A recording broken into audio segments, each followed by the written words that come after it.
This morning at about 4:11 in the morning, we received an initial alarm, a fire activation at the 4th Ward School. Engine 1 was dispatched and a duty officer was dispatched to this location. When the engine arrived, the building was charged with smoke or full of smoke, so that we knew we had an actual activation, and the sprinkler system had activated.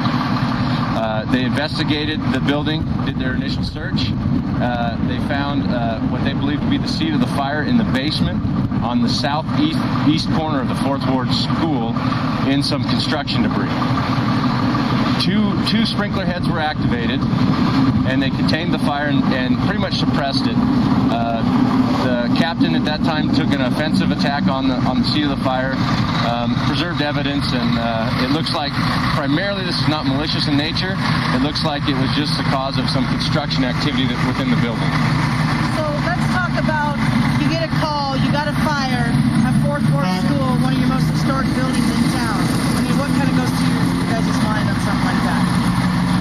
This is a beautiful county to work in because we have some of the most historic buildings in Nevada, or the historic buildings of Nevada. And then we've got the industrial complex, of course, to our east. And when we get a call like that in this district, just the nature in a historic building like this, we get very concerned. We don't want to lose any of our history. And then having your sprinkler systems work, I mean, that's awesome. Absolutely.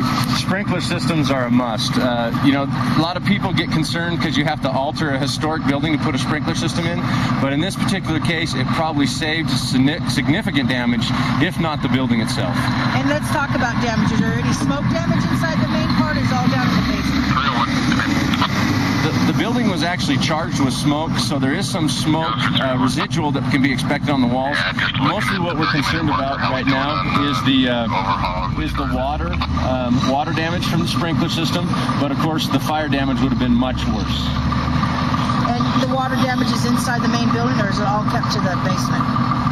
Fortunately, it's kept to the basement in an area of construction, and of course the cause of the fire is still under investigation. This was actually a second alarm fire for Storey County, and we pull not only our resources, but resources from Reno and Central Lyon. So all of those came up this morning? All of them were in response to this location, but we were able to handle this emergency with the resources that we had within Storey County. Right. However, without those partnerships, if this situation was worse, we would have needed them desperately. It looks like it was in some construction debris, primarily sawdust in nature. It was contained to some trash and a pile of debris.